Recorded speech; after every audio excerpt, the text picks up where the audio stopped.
Hi friends, Nishad പടിഞ്ഞാറ്റുമുരാണ്. കേരളത്തിൽ വിപ്ലവം സൃഷ്ടിച്ചുകൊണ്ട് മലയോര ഹൈവേയുടെ പ്രവർത്തനം അതിവേഗം പുരോഗമിച്ചുകൊണ്ടിരിക്കുകയാണ്. കേരളത്തിലെ മലയോര മേഖലയിലുള്ള പല അങ്ങാടികളും വലിയ അങ്ങാടികളായിട്ട് മാറിയിട്ടുണ്ട്. അപ്പൊ കഴിഞ്ഞ വീഡിയോ നമ്മൾ കണ്ടത് മലപ്പുറം മുതൽ തലയാട് വരെയുള്ളതാണ്. അപ്പൊ ഇന്ന് നമ്മൾ കാണാൻ പോകുന്നത് കോടഞ്ചേരി മുതൽ മലപ്പുറം വരെയുള്ള മലയോര ഹൈവേന്റെ വികസനമാണ്. കോടഞ്ചേരി മുതൽ തലയാട് പടിക്കൽ വയൽ വരെയാണ് ഈ റീച്ച് ഉള്ളത്. രണ്ട് കൺസ്ട്രക്ഷൻ കമ്പനിയാണ് ഈ റീച്ചിലെ വർക്ക് എടുത്തിരിക്കുന്നത്.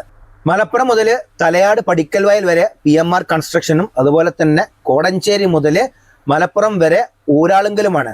2024 ഞാൻ ഫസ്റ്റ് ഈ ഭാഗത്തുള്ള വീഡിയോ അപ്ലോഡ് ചെയ്യണത്. അതിന്റെ ലിങ്ക് ഞാൻ ഫേസ്ബുക്ക് കമന്റ് ബോക്സിൽ കൊടുക്കാം. അതുപോലെ തന്നെ യൂട്യൂബിലാണെങ്കിൽ വീഡിയോന്റെ ലാസ്റ്റ് കൊടുക്കാം. അത് കണ്ടു നോക്കണം, എന്നാലേ നിങ്ങൾക്ക് ഈ ഭാഗത്തുള്ള വ്യത്യാസം മനസ്സിലാവുകയുള്ളൂ. 6.83 കിലോമീറ്റർ മാത്രമേ വരുന്നുള്ളൂ കോടഞ്ചേരി മുതൽ മലപ്പുറം വരെ ഊരാളുങ്കലിന്റെ വർക്ക് കേട്ടോ. പക്ഷേ ഏറ്റവും ദുർഘടം പിടിച്ച ഒരു വർക്കാണ് ഈ ഭാഗത്ത് വന്നിരിക്കുന്നത്. കിഫ്ബി ഫണ്ടിൽ ഉൾപ്പെടുത്തിയിട്ട് KRFBന്റെ മേൽനോട്ടത്തിൽ ഊരാളുങ്കലാണ് ഈ വർക്ക് എടുക്കുന്നത്. അതുപോലെ തന്നെ ഏറ്റവും ദുർഘടം പിടിച്ച പാത എന്ന് പറയാൻ കാരണം കഴിഞ്ഞ വീഡിയോ കണ്ടാൽ തന്നെ നിങ്ങൾക്ക് മനസ്സിലാവും എങ്ങനെയായിരുന്നു ഈ റോഡ് എന്നുള്ളത്. ഇവിടെയൊക്കെ പല സ്ഥലത്തും മണ്ണെടുത്ത് താഴ്ത്തിയിരിക്കുകയാണ്. അതുപോലെ തന്നെ താഴ്ന്ന പ്രദേശങ്ങളിലൊക്കെ കരിങ്കല്ലുകൊണ്ട് കെട്ടിപ്പൊന്തിച്ചിട്ടുമുണ്ട്. ഇവിടെ ശരിക്കും ആദ്യം ഒരു 2 വരി എന്ന് പറയാൻ പറ്റില്ല, 2 വാഹനങ്ങൾ പോകാൻ വളരെയധികം ബുദ്ധിമുട്ടായിരുന്നു. ഏകദേശം 1 വരിയുടെ വീതി മാത്രമേ ഉണ്ടായിരുന്നുള്ളൂ കേട്ടോ. ഇപ്പോഴിത് 2 വരി പാതയായിട്ട് മാറുകയാണ്. ഇപ്പോൾ ഇവിടെ പല സ്ഥലത്തും സോയില് സബ്ഗ്രേഡ് ചെയ്ത വർക്ക് മാത്രമേ നടന്നിട്ടുള്ളൂ. ചില സ്ഥലങ്ങളിൽ മാത്രമാണ് GSBന്റെ വർക്ക് നടന്നിരിക്കുന്നത്. അതുപോലെ തന്നെ സൈഡിലൊക്കെ ഡ്രൈനേജിന്റെ വർക്ക്, വെച്ചാൽ പണികൾ കഴിഞ്ഞ ഭാഗങ്ങളിൽ ഡ്രൈനേജിന്റെ വർക്കൊക്കെ നടന്നിട്ടുണ്ട്. ഇപ്പൊ ഈ പ്രദേശം നോക്കിയാൽ നിങ്ങൾ ഇവിടെ വലിയൊരു പാറയുണ്ട്. ആ പാറയൊക്കെ പൊട്ടിച്ച് മാറ്റിയിട്ട് ഇവിടെ വൈഡനിങ് കഴിഞ്ഞിരിക്കുന്നു. 2 ഭാഗത്തും ഡ്രൈനേജിന്റെ വർക്ക് ഉണ്ട്. അതുപോലെ തന്നെ ഇവിടുന്ന് ഡ്രൈനേജ് പ്രീകാസ്റ്റ് ചെയ്യുകയല്ല, ഇവിടുന്ന് തന്നെ കാസ്റ്റിംഗ് നടത്തിക്കൊണ്ടിരിക്കുക കേട്ടോ. അതിനുള്ള ഷട്ടറിങ് ഒരു ഭാഗത്ത് കണ്ട നിങ്ങൾ ഇതിന്റെ മുകൾ ഭാഗത്ത് സ്ലാബുകൾ ഇടുന്നതാണ്. അതുപോലെ തന്നെ സൈഡിൽ വീതി കൂട്ടി വന്ന സമയത്ത് അടിയിൽ നിന്ന് തന്നെ കരിങ്കല്ലുകൊണ്ട് കെട്ടിപ്പൊന്തിച്ചിട്ടുമുണ്ട്.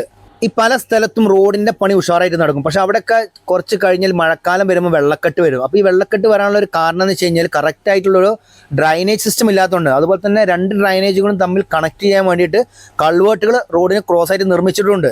അതുകൂടാതെ റോഡിന്റെ വർക്ക് നടക്കുന്നുണ്ട്. പഴയ പോസ്റ്റുകളൊക്കെ മാറ്റി സ്ഥാപിക്കുകയാണ്.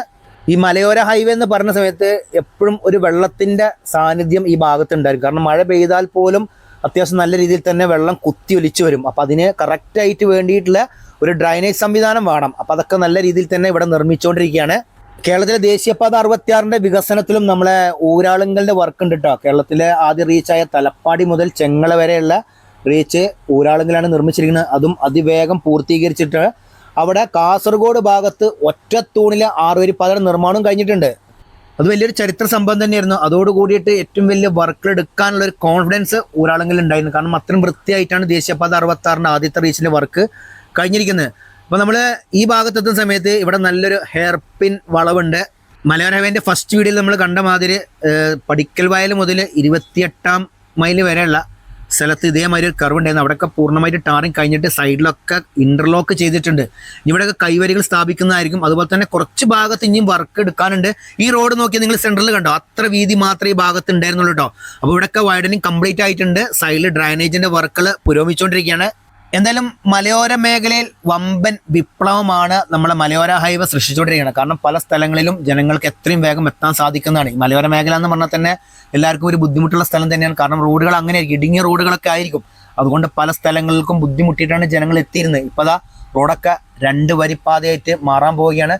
കുറച്ചുകൂടി വീതി കൂട്ടിയിട്ടുണ്ടെങ്കിൽ ഒരു 4 വരിപ്പാതയാണ്. പക്ഷെ അതിനുള്ള സ്ഥലം ഇവിടെ ഇല്ലാന്ന് തോന്നുന്നുണ്ട്.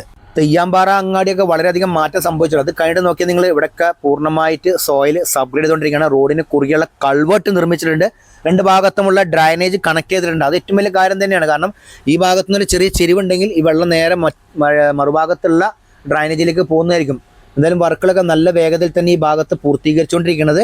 ഇപ്പം നമ്മൾ ഇതിൻ്റെ ഓരോ ഘട്ടങ്ങൾ വേണം നമുക്ക് പറയാൻ സാധിക്കും. കാരണം ഈ ഭാഗത്ത് നോക്കുന്ന സമയത്ത് റോഡിൻ്റെ ആദ്യഘട്ട വർക്കുകളാണ്. ഇത് കഴിഞ്ഞിട്ട് നമ്മൾ നേരെ മുന്നോട്ട് പോകുന്ന സമയത്ത് മലപ്പുറം മുതൽ തലയാട് വരെ PMRന്റെ വർക്കിൽ ഏകദേശം ടാറിങ് കഴിഞ്ഞിരിക്കുന്നു.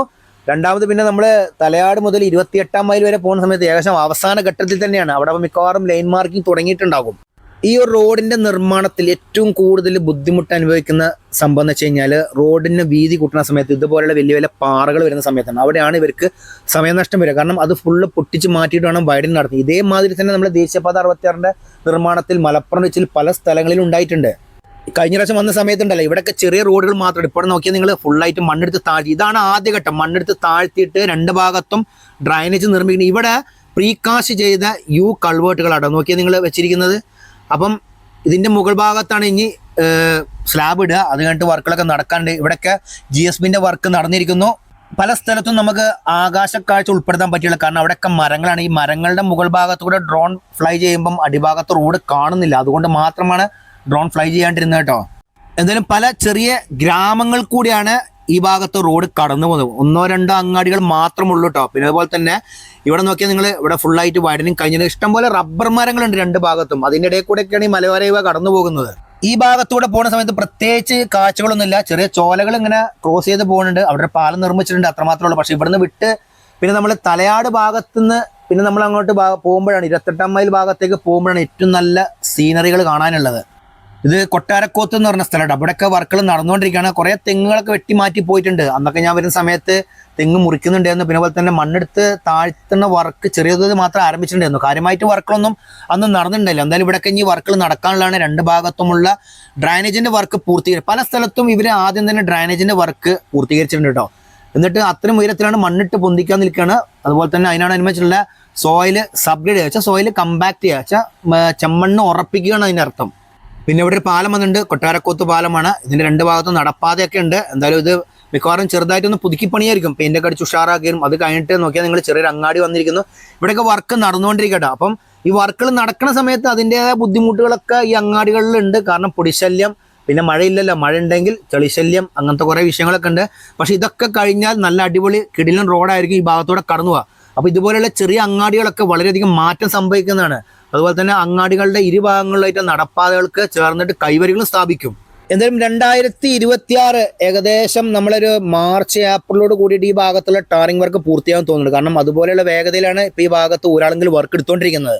കുറേ പുതിയ പുതിയ ടെക്നോളജികളുണ്ട്. എത്രയും പെട്ടെന്ന് തന്നെ വർക്കുകൾ പൂർത്തീകരിക്കാൻ സാധിക്കും. ഇപ്പം നമ്മൾ 6 വരിപ്പാതയുടെ നിർമ്മാണത്തിൽ ഒരു സൈഡിൽ 3 വരി, മറുഭാഗത്ത് 3 വരിയാണ്. ഈ 3 വരിപ്പാതയുടെ വീതിയുള്ള പാവിംഗ് മിഷൻ വരെ ഉണ്ട്. അതൊക്കെ കണ്ടിട്ട് സത്യം പറഞ്ഞാൽ അന്തം വിട്ട് പോയിട്ടുണ്ട് ഞാനൊക്കെ. കാരണം അങ്ങനത്തെ ഒരു വർക്കൊന്നും നമ്മൾ ഇതിനു മുൻപ് കണ്ടിട്ടില്ല. BMBC നിലവാരത്തിലാണ് കേരളത്തിലെ എല്ലാ റോഡുകളുടെയും പണികൾ പൂർത്തിയാക്കിക്കൊണ്ടിരിക്കുന്നത്. അപ്പം നമ്മൾ വാഹനം ഓടിക്കുമ്പോൾ ആ റോഡിൻ്റെ ഗുണനിലവാരം നമുക്ക് നല്ല രീതിയിൽ തന്നെ അറിയാൻ സാധിക്കുന്നുണ്ട്. റോഡ് നന്നായതുകൊണ്ട് മാത്രം കാര്യമില്ല, വാഹനം ഓടിക്കുന്ന ആളുകൾ നിയമം പാലിച്ച് വാഹനം ഓടിക്കണം റോഡിൽ. ഇപ്പം നമ്മുടെ ദേശീയപാത 66 കയറി കഴിഞ്ഞാൽ തോന്നുന്നത് എന്താ സാമ്പാറും കഷ്ണം കിടക്കണ വരെ. കാരണം ഓരോ വാഹനങ്ങൾക്കും പോകേണ്ട ട്രാക്കിലല്ല വാഹനങ്ങൾ പോയിക്കൊണ്ടിരിക്കണം. വേഗത വരെ വളരെയധികം വ്യത്യാസം വരുന്നതാണ്. പല സ്ഥലത്തും അപകടങ്ങൾ വരെ സംഭവിക്കുന്നുണ്ട്. നിയമങ്ങൾ പാലിച്ച് വാഹനം ഓടിക്കുന്നവർക്ക് വരെ റോഡിൽ കൂടെ വാഹനം ഓടിക്കാൻ പറ്റാത്ത അവസ്ഥയാണ് ഇപ്പോൾ. അപ്പോൾ ഈ റോഡിൻ്റെ വീതി കണ്ടോ നിങ്ങൾ? ഇതാണ് പഴയ റോഡ് കേട്ടോ. അപ്പോൾ ഇവിടെ വന്നിട്ടാണ് ഒരാളുകളുടെ വർക്ക് അവസാനിക്കുന്നത്. ഇതാണ് മലപ്പുറം എന്ന് പറഞ്ഞ സ്ഥലം. എന്ന് വെച്ച് കഴിഞ്ഞാൽ നമ്മൾ വയനാട് നിന്ന് വരുന്ന സമയത്ത് താമരശ്ശേരി ഭാഗത്തേക്ക് പോകുമ്പോഴാണ് മലപ്പുറം ഉള്ളത്. അപ്പോൾ ഇതൊക്കെയാണ് കോടഞ്ചേരി മുതൽ മലപ്പുറം വരെയുള്ള വർക്കുള്ള വിശേഷങ്ങൾ. ഈ വീഡിയോ നിങ്ങൾക്ക് ഇഷ്ടപ്പെടുന്ന നിങ്ങൾ മറ്റുള്ളവർക്ക് മാക്സിമം ഷെയർ ചെയ്ത് കൊടുക്കുക, ലൈക്ക് ചെയ്യുക, കമൻറ്റ് എഴുതാൻ മറക്കരുത്. അപ്പോൾ പുതിയൊരു പുത്തൻ വീഡിയോ ആയിട്ട് വരുന്നവരെ നിങ്ങളോട് എല്ലാവരോടും ബൈ.